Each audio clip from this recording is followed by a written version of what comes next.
Welcome back into the Arrowhead Pride Rapid Reaction Show. I am Steven Serda, joined as always by my guy Rocky Magana. Kramer Sanson in the background helping us keep this thing afloat. And Rocky, the Kansas City Chiefs fall 27-24 to the Cincinnati Bengals. And they start the second half, they go out, they get the touchdown, they go up in the game, and you're kind of feeling like, okay, that Carlos Dunlap play was a turning point for this Kansas City Chiefs offense. And you're starting to feel good, like, oh, they're going to start turning this thing on, and they're going to wind up winning this football game. And just mistake after mistake. Some of it is Cincinnati at this point, Rocky. We've got a 3-game sample size, and the Chiefs are 0-3 with Patrick Mahomes against Joe Burrow and the Cincinnati Bengals over the last 2 years, including a home AFC Championship game playoff loss to that football team. And I think we have to start with the defense today because Chiefs fans, you should be upset with the way this defense played. With Justin Reed running his mouth, saying he's going to lock these guys down all week, and the back and forth, knowing that this is the team, for whatever reason, the one team in the NFL you haven't gotten over the hump against. And then to show up and put on this kind of defensive performance, we should have an issue with the way this defense played. I've been giving Steve Spagnuolo credit all season long. I think he's having one of his best seasons as the Chiefs defensive coordinator, and they just did not show up to get it done today. They did not get pressure on Joe Burrow at all for most of the game. They did not sack him at all, and this is an offensive line that has improved a little bit, but still isn't great. Like, Joe Burrow still gets sacked a lot. And the Chiefs could not put pressure on him throughout the entire day. And so at the end of the day, even with the offensive mistakes, and we'll get into that, Rocky, there was just too many mistakes made by the defense for the Chiefs to even deserve to win this football game. The Chiefs deserve to lose this game, and it goes 100% on Spags and the defensive line. How much resources have we sunk into this pass rush trying to get it right? And year after year, game after game, we can't create any pass rush without blitzing. I tweeted out early in the game, if the Chiefs can't win with 4 pass rushers, we're going to lose this game. The Chiefs couldn't win with 6 pass rushers today. I mean, think about it. Chris Jones is your second highest paid player on the team. Frank Clark, you gave up a first-round draft pick for. George Karlaftis, first-round draft pick. Carlos Dunlap, you went out and got him in free agency. Mike Dana, another draft pick. And you can't beat a one-on-one guy. You can't find a guy who can beat their man. And you know what? The Bengals offensive line, they made some improvements in the offseason. They're not good. They're still a bottom half of the NFL offensive line. And if you can't beat your man, then that means that you're in the bottom half of defensive line players in the NFL. And Chris Jones had some flashes today. Dunlap had some flashes today. But when the game was on the line and it needed to get done, they folded. They were soft. This defensive line is an embarrassment today. Like, it's not even NFL quality defensive line. There was no pressure. No pressure. Joe Burrow got to do whatever he wanted all day long without any pressure whatsoever. Frank Clark can't beat his man for the life of him. And I know he's fighting an illness, but if he's going to be on the field, then he has to beat his man. Like, it's as simple as that. You're not going to beat the Bengals with their outside weapons if you have to continue to blitz down after down after down to try to create pressure. And then when you do blitz, you don't even get home. You don't even get in the backfield. They pick up the blitz and stop you every single time. This was a gutless performance by the defense. And I'm sorry, I'm a huge Chiefs fan, and I've given Spagnuolo lots of credit this year, but this was an embarrassing game. And this was the worst tape I've seen of them all year long. So I will say that I think the secondary deserves some credit here. Not Justin Reed.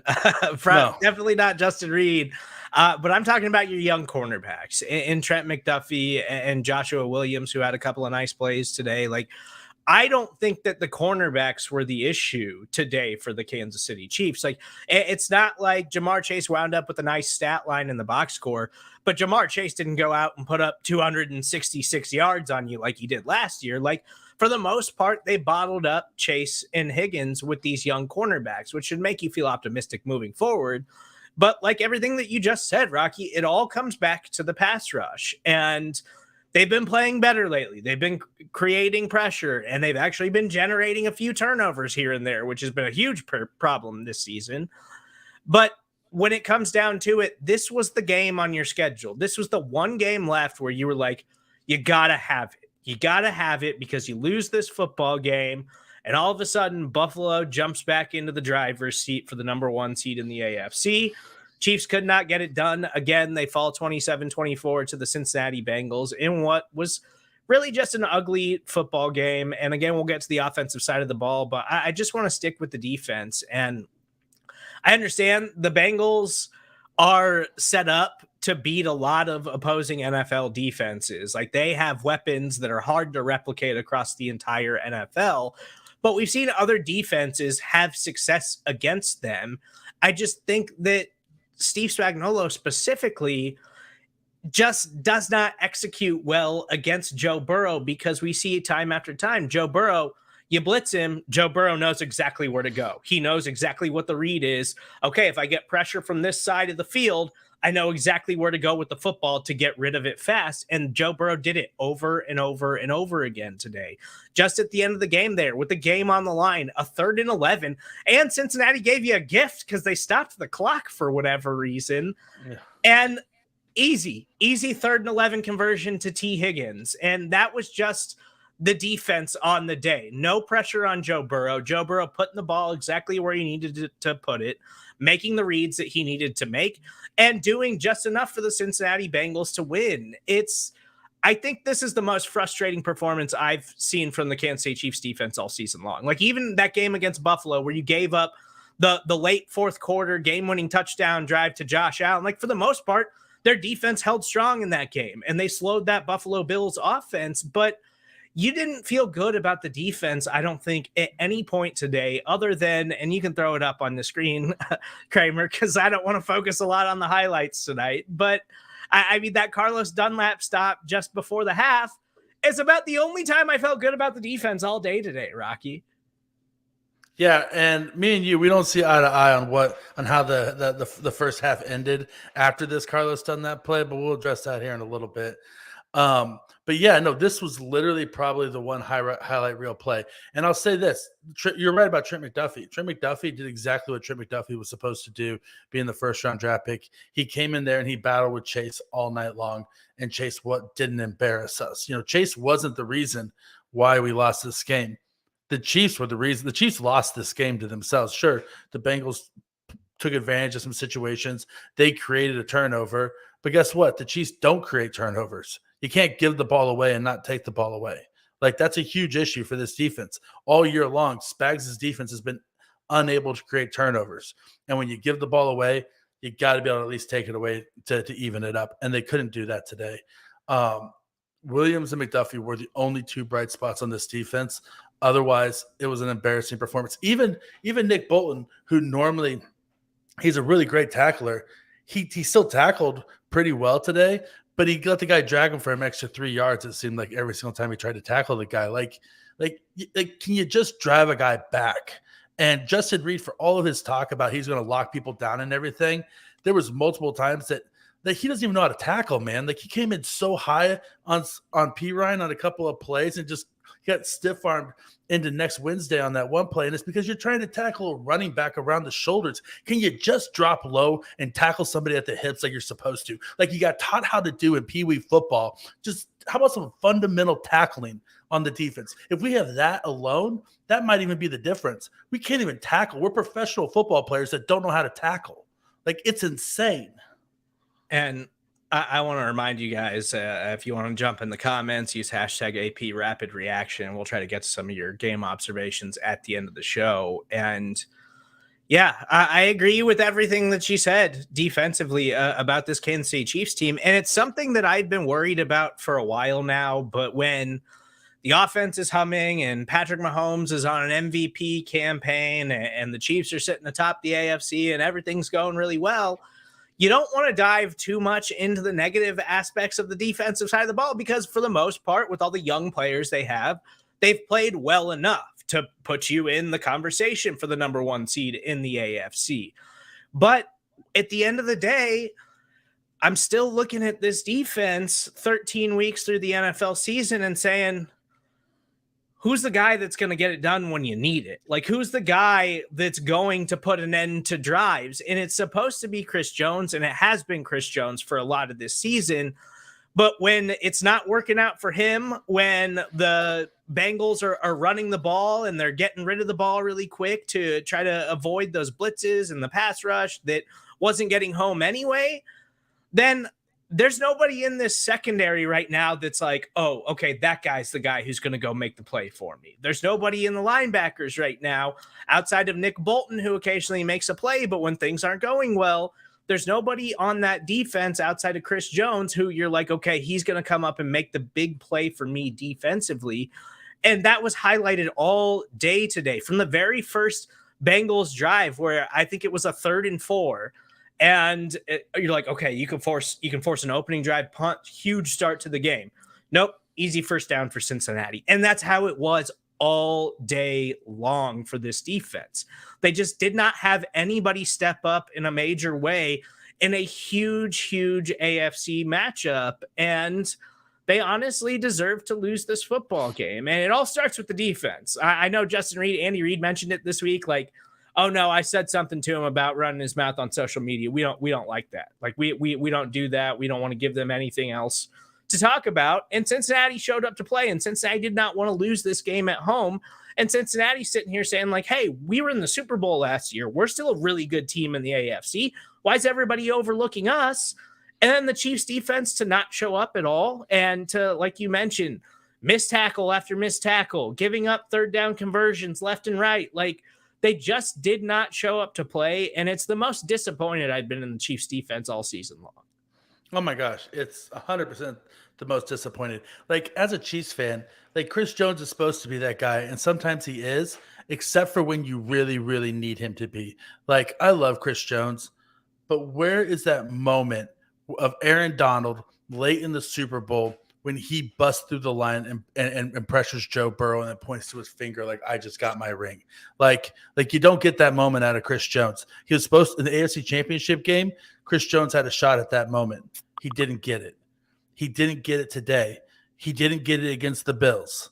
Like, okay, Chris Jones, you're really talented when the chips aren't on the line, but show us something when the game matters. Like, when we need you to be Chris Jones, step up and be Chris Jones. You can't just be Chris Jones when it's easy and it doesn't matter. And the one down where they don't double team you, you break through the line, you get a sack halfway through the second quarter. Okay, it stops the drive. Everybody has a lot of good feel-good feelings about you. They say Chris Jones is a monster. You know what I want to see, Chris Jones? If you're really a monster, beat a double team late in the fourth quarter when it matters and get your team off the field, because that's what a leader would do. And that's what a true monster at his position who's making the money that he's making would do. Wow. Like, I love Chris Jones, but you got to make those plays, man. We got to see it out of you at some point. You know, and for as excellent as Chris Jones' season has been and all the hype that he's getting around the Defensive Player of the Year conversation, like, I haven't been putting him there as much as some other people have, because to me, it's Nick Bosa, it's Micah Parsons, and then it's kind of everybody else. And Matthew Judon is maybe in that conversation here, but like, really right now, it's Micah Parsons and Nick Bosa and no one else. And that's highlighted today by Chris Jones' play. Because if you want to be a Defensive Player of the Year caliber player in the NFL, you come up in these big games, in these big moments. And it's not to say that we haven't seen Chris Jones do that, because we have.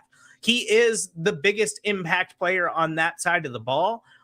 But man, you can't get ghosted in a game like this. You can't just totally disappear in a game like this. And he had a rep early on in the game where he was in the backfield before Joe Burrow had even handed off the ball. But I feel like that was the only time I noticed Chris Jones the rest of the game. And they were getting a little bit of pressure here and there. And credit to Joe Burrow, who has gotten a lot better this season at, when the pocket collapses, he actually tries to avoid pressure instead of just eating sacks like he did last season. But this is just a performance you cannot have from your defense at this stage of the season, when you're in the driver's seat in the AFC and you need this win against another talented playoff team. And the Chiefs defense just did not show up today. They did not show up to play. And that's why they fell 27-24 to the Cincinnati Bengals. But Spags can't play against quarterbacks that he can't blitz. Like, that's the thing. Is Spags wants to blitz a quarterback, and you play a quarterback you can't blitz, he struggles.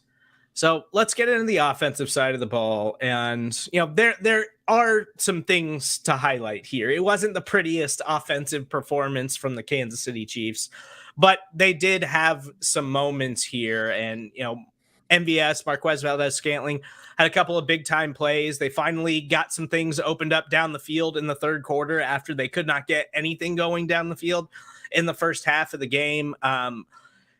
I think that for the most part, the Chiefs offensively, there was a turning point in the game, and that was the Travis Kelce fumble, where they come out opening drive of the second half. They march down the field. They get that big play to MVS. They get into the end zone. They take the lead. They go out. They finally get a stop on the Bengals and Joe Burrow.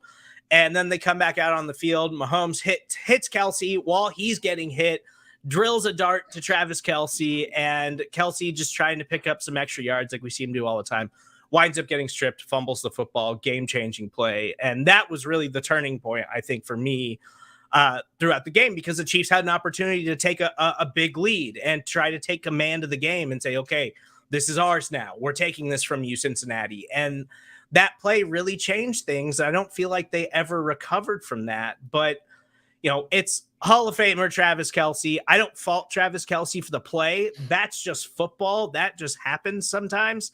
But that was the game-breaking play, I think, for the Cincinnati Bengals that just leaned things in their favor just enough when the Chiefs had an opportunity to try to put it away. Listen, we love Travis Kelce because he does the superhero thing almost week after week after week. And the moment when he's human, it's in a crucial moment. But if you're going to take the guy when he's a superhero, then you got to take him in the moments when he's human as well. I don't fault Travis Kelce for trying to get the extra yards. It's unfortunate when it happened because it was in one of the most crucial moments. And I tell you what, I haven't heard the post-game interviews yet. Travis Kelce, if he speaks, is gonna wear that one. I guarantee on the New Heights podcast this week, he's gonna wear that fumble and take that upon himself. I think that what you saw in that moment it wasn't Travis Kelce making a mistake. It was the Bengals defense stepping up and getting the play that their team needed when they needed it. It was the opposite of what the Chiefs did today. Travis Kelce was quiet, but a lot of that was scheme. I think that the Chiefs didn't go to Travis Kelce a lot in the first half on purpose.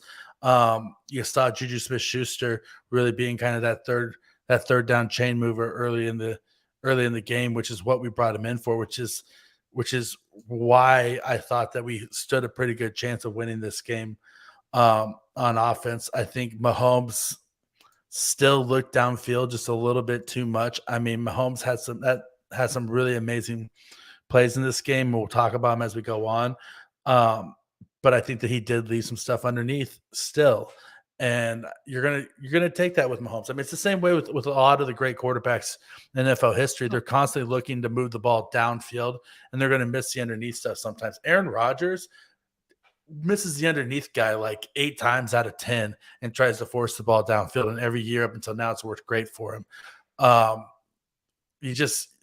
it's third and less than 4, though, you wish Mahomes would be looking at 5 yards instead of 15. Well, and yes, Travis Kelce fumbled the ball. It was a game-changing play by the Cincinnati Bengals defense. But if you go back and watch every offensive snap of the Chiefs, like the Bengals were doing that the entire game. They were trying to force fumbles the entire game. That's something that they do defensively to try to create turnovers. That's something that they coach. And so I'm not shocked that happened. You don't think that it's going to be Travis Kelce who costs you in that situation, but football happens sometimes. So I don't blame Travis Kelce, but I think that is the biggest turning point in the game for the Kansas City Chiefs. And I think this game also highlighted some other things that we've seen in recent weeks with them offensively. Now, when it's all clicking and when it's all working, it's hard to pinpoint exactly like the things that might be red flags when you get into the NFL postseason. But right now, the Chiefs are struggling a little bit at the wide receiver position. We know Juju's that possession guy. We know MVS can, take the top off of a defense and create those big plays like he did a couple of times today, but he's wildly inconsistent with it. Justin Watson can make some plays for you here and there. not super consistent with it. Sky Moore, still very limited role in the offense. And they struggled in the red zone again today. I know they wound up actually getting in the end zone multiple times today, but we've seen several weeks in a row now without a guy like Kadarius Toney, without a guy like McCole Hardman, without these explosive guys that they can run some of those plays that they like in the red zone. The Chiefs are kind of struggling to score a little bit. They're struggling to win those man-on-man situations. And when the Bengals were just saying, we're going to drop 8 like we did last year, and we're just going to make you beat us underneath, the Chiefs don't really have a lot of guys right now that can catch a ball underneath and then take it 30 yards or something and create a big play like that.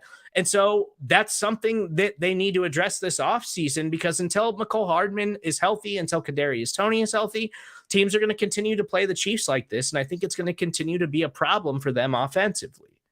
I mean, and we say until McCole Hardman is healthy and until Kadarius Toney is healthy, but I mean, we're getting late enough in the season that those untils might turn into ifs. Well, and I mean, it's worth noting that their schedule's light enough down the stretch that they could probably get by without them. But I think you desperately need those guys in the playoffs. You have to have them. If the Chiefs don't have those two guys in the playoffs, then their likelihood of winning the Super Bowl drops dramatically, just because of you need that game breaker in your offense. Man, it's you want to see the Chiefs wide receivers win more in these one-on-one situations.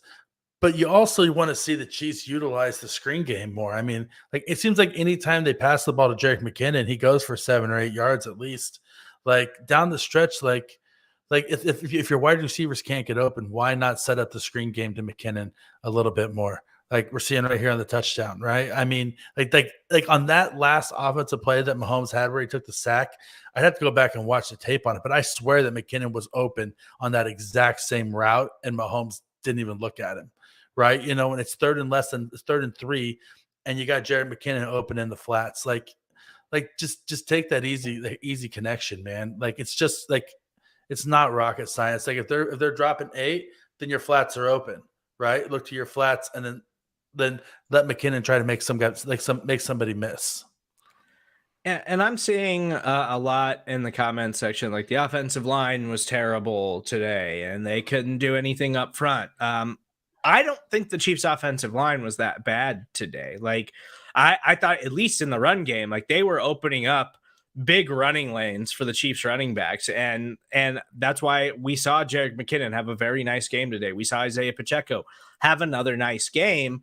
But when you get into these kinds of matchups against a team like Cincinnati, like, I understand people want the Chiefs to run the ball more sometimes and commit to it a little bit more. And there's times where I think they should do the same thing. But this isn't the kind of game where you're like, okay, we need to run the ball 40 times. Like, this isn't that kind of game. You got to throw a little bit, and you got to trust in Patrick Mahomes. I mean, we saw Patrick Mahomes, take it into his hands and kind of Michael Jordan dunk it into the end zone for a touchdown, which was a great play in the 3rd quarter. But I think for the most part, the Chiefs offensive line was fine today. Like, I thought they were pretty good. Yeah, they let Mahomes get sacked a couple of times. And, you know, the Cincinnati Bengals pass rush is okay, but it's not elite or dominant or anything like that. They've got a couple of strong power rushers. But for the most part, I don't think the offensive line was the issue offensively for the Chiefs. I think it was the fact that 8-man coverage, the zone that the Bengals were running, was just giving them problems again, and they don't have any dynamic guys who can break it when things aren't falling into place for them offensively. So with the Chiefs offensive line, I think you really have to separate it into two different situations: pass protection and run blocking. And a lot of the Chiefs run blocking, you know, you're going to have your interior 3 offensive linemen, you know, your Tavis Allegretti, Humphrey, and Smith. And those 3 guys are studs. And of course, they're going to get pushed up the middle. They're going to open up running lanes. They're going to be able to do some great things in the running game. So the Chiefs offensive line looks good in the running game because they're good run blockers. But you know what? Like, Orlando Brown Jr. and Andrew Wiley, at this point, we've seen enough that, yeah, okay, the Bengals front 4 isn't great. Trey Hendrickson aside, like, they're not a great pass rushing team, and they put pressure on Mahomes today. Andrew Wiley is out of his depth as a right tackle in the NFL.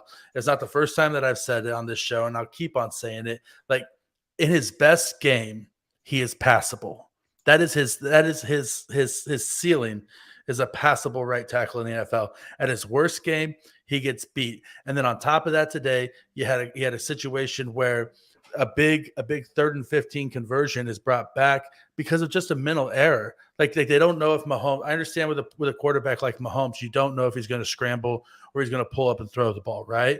But what you can't have is your offensive lineman running five yards downfield when your quarterback's still behind the line of scrimmage. Like, I know you want to get a jump start and get out ahead of him and block for him if he's scrambling, but you got to stay at the line of scrimmage and wait. You got to wait. You got to be disciplined. And then if he does take off, then go. But if you go too early, then all you're doing is negating the third down play. And it's just not smart football. Like, it's just a mental error at that point. And so I'll say they were great in run blocking today, but pass protection was mediocre. Which against a mediocre, pass rush, that's fine, but that's not going to be good enough down the stretch in the playoffs. Like mediocre pass blocking is not good enough. And I mean, the call on Andrew Wiley being down the field, like I think that's something that it seems to happen to the Chiefs a lot. It's not the first time. That's the problem.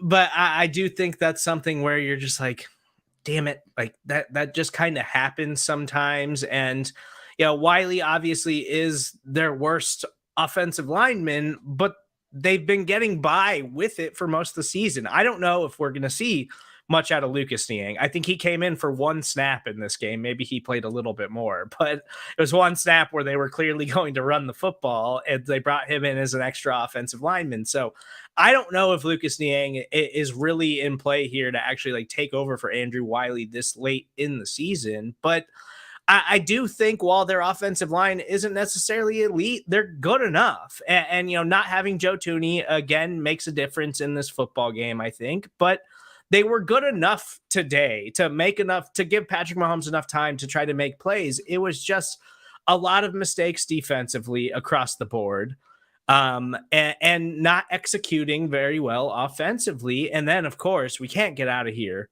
without mentioning the missed field goal by Harrison Butker that would have tied the game, because it's not a Kansas City Chiefs football game if they play 4 quarters and there's not a single special teams mistake. So it's just all of that collectively, and going against one of the better teams in the AFC, all of that's a recipe for a loss, and that's exactly what happened today. I feel like a broken record, Serda, but I feel like at least 3 or 4 games this season I've said, they rushed Harrison Butker back. Harrison Butker wasn't fully healed, and we didn't really need to rush Harrison Butker back. And down the stretch, it's going to really suck if we have a must-need field goal that to tie or win the game, and then we miss it.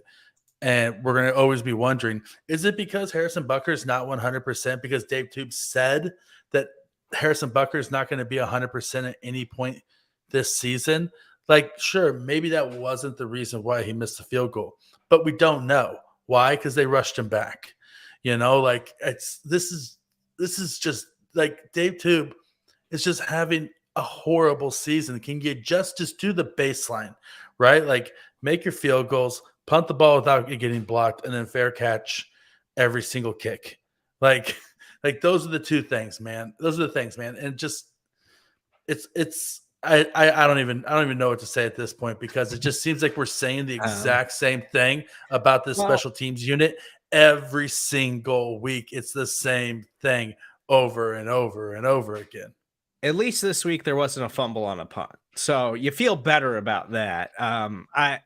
You don't think that Harrison Butker is a liability or anything like that, but as soon as he took the field for that field goal and the way that series ended, it was like you could feel it coming. You could feel the miss coming, because you're like, yeah, they're due for a special teams mistake, and that's exactly what happened. So Kansas City Chiefs fall to 9-3 on the season. They are now tied with the same record atop the AFC as the Buffalo Bills. But of course, because of the Buffalo Bills win over the Kansas City Chiefs, they currently take over the number 1 seed in the AFC.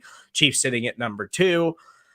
They've got some work to do the last few weeks of the season, and they've got one of the lighter schedules here to end the season in the NFL. So they can do it. They can easily win out the rest of the way here and still put themselves in position to try to reclaim that number 1 seed. But this was a game you really had to have, and the Chiefs just did not get it done today. I want to remind you before we get out of here, if you're listening to us on the podcast page, we will have all the post-game press conferences available for you immediately following the show. But before we get out of here, if you respond in the comments section, hashtag AP Rapid Reaction, let's get to some of your comments and observations from the game. There were several momentum shifts. I thought the call of roughing the passer on, I'm assuming that Stallworth was a bad call, and it really hurts the Chiefs. Yeah, there was a lot of plays like that throughout this game. And, I'm never going to be the guy that argues referees, but those early penalties on the Chiefs were just backbreakers because they couldn't get off the field. It was just it felt like every other opportunity they felt like they were going to get off the field defensively. It was another flag. Then the offense comes out on the field. They get a big flag that negates a huge play. Like it was just that kind of stuff all day for the Kansas City Chiefs. I don't know what it is about Cincinnati. I don't know if it's the color scheme, if it's coaching, I don't know what any of it is, but it just seems like the Bengals give them a lot of problems, and the refs just pile on to all of the issues today for the Chiefs. Yeah, and I mean, I don't want to get into the rest just because they're not good. And I've said that before. But as far as momentum shifts go, I thought the biggest one that was a missed opportunity for the Chiefs was the Dunlap stop. Like Carlos Dunlap comes out and gets that stop on 4th down, and you have the ball back with 37, 40 seconds left on the clock, and you just run the clock down. Like, okay. You don't want to try to throw a Hail Mary and risk an interception or blah, blah, blah, blah, blah. Even if you're going to run the ball, run the hurry up offense. You do have Harrison Butker who can kick the ball 70 yards. So guess what? All you need is 25 yards at that point to get into a possible field goal range, just try to do something. The Chiefs were playing like they were in the lead at that point and they were losing. Like, come on, have some sort of sense of urgency to ride this momentum shift and to do something with it. I was prepared for that Carlos Dunlap play to be the one that we kicked things off with tonight. And we were like, this was the turning point of the game. Carlos Dunlap in his return to Cincinnati. And this is the stop that they made just before the half. And it was the turning point in the game. Then the Chiefs came out, score an opening touchdown to kick things off in the second half. And then after that, it just all kind of unraveled. If they would have got 3 points, it would have been. It would have been if they would have got 3 points there. Jones should have had the sack at the end. He hesitated, and I'm sure it was the previous roughing the passer that was called on them. Are you talking about the 3rd down conversion to T. Higgins? I'm assuming. We were kind of getting set up for the show, so I have to go back and rewatch that play. I'll probably try to do that later to see what was going on there. But I don't think that roughing the passer penalties, as much as we want to say oh, that makes players hesitate, I don't really buy into that. They know what their job is. They got to go out there and they got to get sacks, and they did not sack Joe Burrow all day today. So, I mean, maybe there was some hesitation there. I don't think it was because of penalties. I think it was just because their defensive line had about the worst outing that it's had all season. I do know the play that they're talking about, and it was on the 3rd down conversion because we were setting up, and I was watching it out of the corner of my eye, and I didn't see who the player was, but it definitely, in real time, I have to go back and look at it because I don't know. It looked like they like Joe Burrow still had the ball in his hand, and the player pulled up. It did look like a complete pull up by whichever defensive player it was, and that they did have a chance to lay a hit on Joe Burrow, and they didn't. I could be wrong. Like I said, I was multitasking, but if that is the case, then oh my gosh. I mean, it just reaffirms every single thing with all of our frustrations we've been talking about today about how this defense just did not show up today. And if they did ever let something like that in their head, then shame on them. Play the game. Shame on you and play the game. Listen, if you want to have a gripe with anybody from the Chiefs' performance today, it is the defense as a whole and Steve Spagnuolo. This was the game where I was pointing to Spags. Spags, I've been tooting your horn all season. I've been raving about you all season and what you've done with these young guys. And they just did not show up ready to play today. It's as disappointed as I have been in that side of the ball all year long. They were just not ready to go. Hashtag rapid reaction. We can't make a deep playoff run without a pass rush. Shouldn't more be made of the Bates fake injury defensive delay of the game? I don't think that the ceiling's collapsing on the Chiefs pass rush. Like, they've still got a lot of sacks this season. They've still generated a lot of pressure. Spags has still been really good at dialing up the blitzes and things like that. The issue is when you get into the postseason and you're playing the best teams in the NFL, you have to be able to win with those guys up front and not have to blitz on, 3rd and 17 where you give up a big play because Spags isn't confident that his edge rushers are going to get there, or that Chris Jones is going to be able to fight off of a double team and get after the quarterback. That is an issue, but it's no more highlighted today than it has been all season. This has been something we've talked about all year long. This has been a concern all year long with the Chiefs pass rush. They've kind of overperformed a little bit. And, George is giving you fine reps, but we know what George is at this point in his rookie season. He still, I don't think has hit his ceiling as a player by any means. Like, he could still develop and get a lot better, but we know who George is. We know who Carlos Dunlap is. We know who Frank Clark is and Mike Dana and Chris Jones. And it just is what it is. But this is why we wanted them to go out and get somebody at the trade deadline, because we've been concerned about the pass rush all year long. Oh, 100%. And that's why whenever you see any mock draft for the Chiefs, it seems like every single year, it's like, who are the Chiefs going to take in the first round? Oh, well, the Chiefs need an edge rusher. Well, yeah, we've needed an edge rusher for the last 3 years, and we keep on taking edge rushers and adding edge rushers, and we keep on getting the same results. At some point, it's probably not the player, it's the system, And I'm sorry, I've been giving Spags a lot of credit this year, but at some point, if they keep on giving you the players that you're asking for, like if Karlaftis was the guy that you wanted, Spags, and now Karlaftis is just passable, but he's a first-round draft pick, well, then that's on you, Spags, because that's the guy that you asked for, right? Yeah. You're getting your guys. As far as the Jesse Bates situation, oh my gosh, this is not the World Cup. That dive is horrible. Like the NFL, if the NFL really cares about competitive play, then this situation should be a charged timeout, and the players should be off the field for the rest of the series. If you're inside the 10-yard line and you go out for an injury, then it should be a timeout on the defense, and the guy should not be allowed back on the field for the rest of the series. Otherwise, there's no incentive for teams not to do this. Oh, and listen, I'm really not against it if a player intentionally delays a football game like that. I'm not against there being some kind of consequence for something like that, but we don't need to overblow this. I've seen a lot of people in the comments tonight talking about, what about the Jesse Bates delay a game? What's going to happen with that? I don't know. Maybe he'll get fined. It's really not that big of a deal. As far as I'm concerned, that's just gamesmanship, in the sport. If he's not going to get a flag for that, we've seen other teams do that before. He's helping his team out because they were going to get flagged for having too many men on the field. So that's what that was all about. I just think that's a part of the football game. And, if they do want to change the rule, fine. But I don't think we need to make a big deal about it. That wasn't a game-changing play or something. The issue is that the Chiefs should be able to snap the ball then. Yeah, right. Yeah, absolutely. They should be able to snap the ball then at any point. Then, if that's the case, and catch them, because if they're not going to let the Chiefs snap the ball because they have too many men on field, then you shouldn't let him go down and fake an injury. If you're going to allow the gamesmanship, then allow the gamesmanship go both ways. Well, Kansas City Chiefs did unfortunately fall to the Cincinnati Bengals 27-24, but thankfully, the rest of the schedule is pretty light. Next week, they travel to Denver to take on the Broncos, who failed to score a touchdown yet again today against the Baltimore Ravens, and Lamar Jackson left that game early in the first half. So it was against Lamar Jackson's backup. Then they get the Houston Texans in play for the number 1 overall pick, absolute worst team in the NFL. The Seattle Seahawks, who won today, but you think the Kansas City Chiefs should be able to handle business against the Seahawks, then the Broncos again, and the Raiders to end the season. So, it's not all doom and gloom tonight here in Kansas City.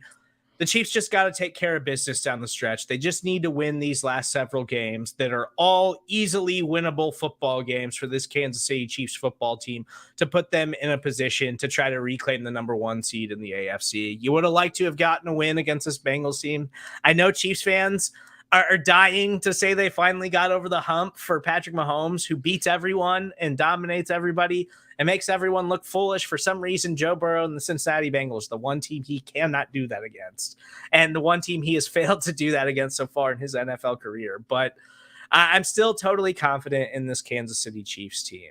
And I'm sure you feel the same way, Rocky. Like, this isn't all doom and gloom. You have bad games sometimes in the NFL, and that's just kind of how it was today for the Kansas City Chiefs. Listen, this is a playoff caliber team. It's a long season. You're gonna lose games. Nobody goes 17-0, right? And so if you're gonna lose a game, lose to a good team. Like, we lost to the Bills, we lost to the Bengals. Those aren't bad losses. The Colts, that's a bad loss. Like, we shouldn't have lost to the Colts, but it's not doom and gloom. We still have great lookout moving ahead in the season. So let's just lock it down. Let's clean things up, and let's push strong to the playoffs. I want to remind you guys, if you're listening to us on the podcast page, you can listen to all the post-game press conferences immediately following the show. Thank you guys for listening. Hopefully the Chiefs get back in the win column next week. You can follow Rocky on Twitter at Rocky Magana. You can follow Kramer at Kramer Talks. I'm Steven Serda. That's where you can find me. We will talk to you guys later this week to preview their Week 14 matchup against the